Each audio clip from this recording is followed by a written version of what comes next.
secara internasional belum ada alat yang untuk mendeteksinya, apalagi untuk mengantisipasi karena kecepatannya. Di Kompas Siang, Saudara, melintasnya meteor berukuran cukup besar pada Minggu malam 5 Oktober lalu tidak menimbulkan kerusakan berat. Meteor ini juga disebut tidak jatuh di daratan seperti yang ramai disebut di media sosial. Thomas memperkirakan meteor itu jatuh di Laut Jawa.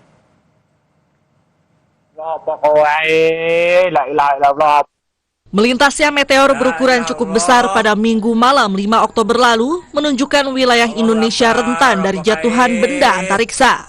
Kesaksian masyarakat yang melihat meteor itu beredar luas di media massa. Peneliti Pusat Riset Antariksa BRIN Thomas Jamaludin bilang, suara dentuman yang didengar warga merupakan gelombang kejut yang muncul saat meteor memasuki atmosfer yang lebih padat. Menurut peneliti BRIN, dentuman suara yang diikuti getaran dan munculnya meteor merupakan bagian dari satu rangkaian peristiwa. Meteor yang dilihat warga melintas puluhan kilometer di atas wilayah di Kuningan dan Cirebon diduga jatuh di Laut Jawa. Bisa jadi ini adalah meteor yang cukup besar yang melintas mulai dari Jawa bagian selatan melintasi Tasik. Belum ada suara dentuman, tetapi kemudian melintas sekitar Kuningan dan Cirebon. Itu terdeteksi suara dentuman. Ini adalah peristiwa masuknya atau jatuhnya meteor yang cukup besar yang kemudian menimbulkan gelombang kejut berupa suara dentuman, dan ada kesaksian yang melihat objek terang yang melintas di langit. Sebelumnya, warga Majalengka, Jawa Barat mendengar suara dentuman bersamaan dengan kemunculan meteor. Warga mengungkap kemunculan benda itu berlangsung cepat. Warga menduga benda misterius tersebut adalah meteor. Sangat singkat sekali lah, hitungan detik gitu, sekitar 18:45-an lah. 18:45-an dengan suara dentuman yang begitu keras. Fenomena jatuhnya meteor juga diramaikan dengan munculnya informasi hoax. Banyak unggahan di sosial media yang menyebut meteor jatuh di sekitar area kilometer 219 tol Palimanan, Kanci. Mereka bahkan memberikan narasi bahwa kebakaran itu akibat meteor yang jatuh dan menyebabkan dentuman hebat. BPBD Kabupaten Cirebon memastikan tidak ada dampak yang ditimbulkan dari peristiwa meteor yang jatuh, termasuk kebakaran di area tol. Dari hasil pengamatan yang kami di lapangan, dari Desa Beber, Belawa maupun Tol Ciperna tidak ditemukan kejadian jatuhnya meteor. Kami himbau kepada masyarakat tidak perlu panik dan tenang. Jangan menyebarkan berita hoax. Badan Riset dan Inovasi Nasional BRIN menyebut meteor yang jatuh di wilayah Cirebon tidak menimbulkan kerusakan berarti. Meteor ini juga disebut tidak jatuh di daratan seperti yang ramai disebut di media sosial. Thomas memperkirakan meteor itu jatuh di Laut Jawa. Tim Liputan Kompas TV.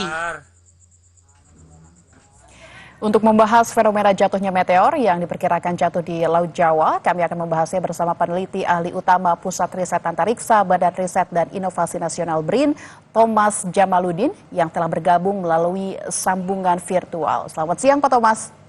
Selamat siang, Assalamualaikum. Waalaikumsalam. Pak Thomas, ini kemarin fenomena meteor ini apakah memang sudah diprediksi begitu oleh BRIN, dan pengamatan BRIN sebesar apa kemarin Pak meteornya?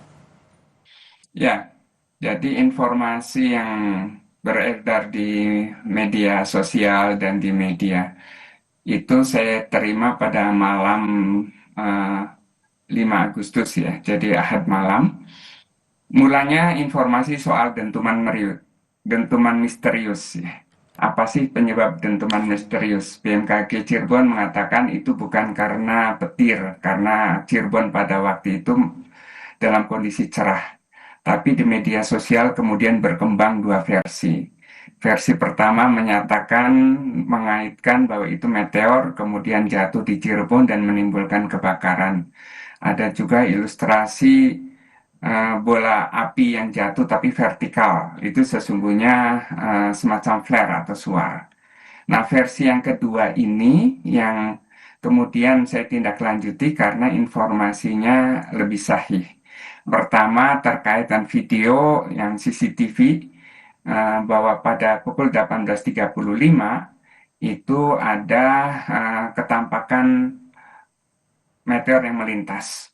Kemudian ada juga video objek terang yang melintas di langit yang dilaporkan dari wilayah sekitar Brebes, perbatasan Brebes Cirebon.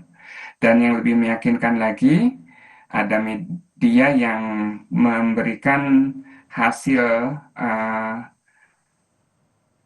data dari BMKG Cirebon, dari Astana Japura, yang mengindikasikan ada getaran yang terekam oleh sensor deteksi gempa.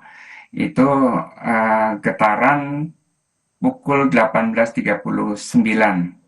Jadi ini satu rangkaian yang kemudian saya simpulkan bahwa terjadi meteor yang melintas Cirebon, jadi bukan jatuh di Cirebon tetapi melintas Cirebon yang arahnya mulai dari dari selatan Jawa, kemudian melintasi Tasik karena ada saksi yang menyatakan melihat ada objek terang yang melintas di langit di atas Tasik.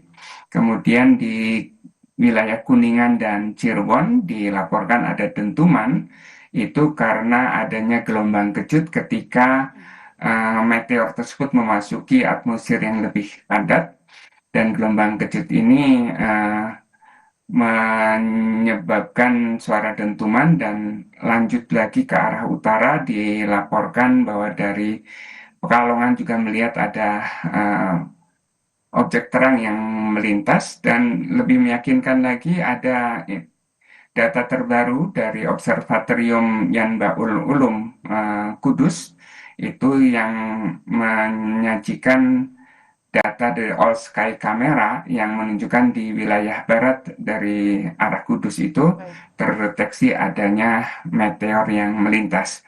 Jadi saya menyimpulkan bahwa suara dentuman itu berasal dari meteor yang melintas.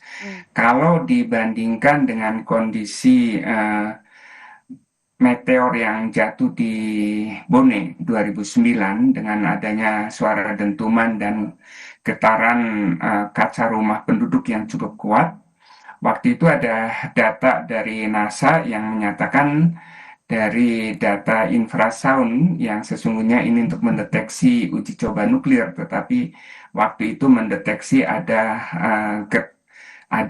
ledakan di atmosfer.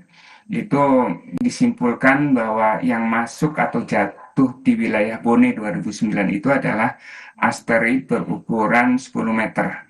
Jadi kalau membandingkan gelombang kejut yang ditimbulkan antara yang di Bone 2009 dengan yang di Cirebon, yang menimbulkan suara dentuman dan getaran tetapi tidak terlalu kuat, saya memperkirakan bahwa meteor yang melintas Cirebon itu berukuran antara 3 sampai dengan 5 meter. Ya, untungnya ini jatuhnya di laut, bukan di darat. Baik, ini berarti jika berkaca dari sejarah kejadian sebelumnya, Pak Thomas memperkirakan ini sekitar 3 hingga 5 meter. Tapi Pak, saya juga ingin bertanya, apakah jika ada benda asing dari luar atmosfer kita, ini katakanlah meteor begitu ya, di Indonesia atau BRIN tidak ada semacam alat begitu yang bisa memprediksi atau mendeteksinya saat jatuh ke bumi? Untuk asteroid atau meteor yang ukurannya di bawah puluhan meter, itu secara internasional belum ada alat yang untuk mendeteksinya, apalagi untuk mengantisipasi karena kecepatannya sangat tinggi. Sekedar contoh saja, pada 2008 ada kebetulan patroli antariksa dengan menggunakan teleskop yang otomatis itu mendeteksi ada objek yang mengarah ke arah bumi. Jaraknya masih dalam hitungan 2 juta kilometer. Tetapi kemudian hanya dalam hitungan jam itu sudah jatuh sesuai dengan perakiraan di gurun di Sudan. Jadi ini pun deteksi kebetulan ya, karena ukurannya agak besar, sekitar 6 meter. Tapi kalau ukuran yang lebih kecil lagi itu sulit dideteksi, apalagi diantisipasi. Jadi jatuhnya meteor yang bahkan yang ukuran 17 meter yang jatuh di Rusia tahun 2013 itu tidak terdeteksi sama sekali. Padahal ukurannya cukup besar, 17 meter, dan menimbulkan gelombang kejut yang cukup kuat sehingga merusakkan banyak bangunan di Rusia pada waktu itu, dan reruntuhan bangunan ini mencederai banyak orang juga. Jadi di Rusia pun belum ada, secara internasional ya, itu belum ada alat deteksi untuk mendeteksi meteor besar yang bakal jatuh di suatu tempat di bumi. Jadi meteor besar itu berasal dari batuan antariksa yang mengorbit sekitar bumi, kemudian pada suatu ketika ini berpapasan dengan bumi, kemudian menabrak bumi yang kita lihat sebagai meteor jatuh. Baik, berarti memang belum ada alat, namun kita bisa memprediksi dari suara atau dentuman yang kita dengar pada saat asteroid itu jatuh ke bumi. Baik, terima kasih Bapak Thomas Jamaludin, peneliti ahli utama Pusat Riset Antariksa Badan Riset dan Inovasi Nasional BRIN, telah berbincang dengan kami.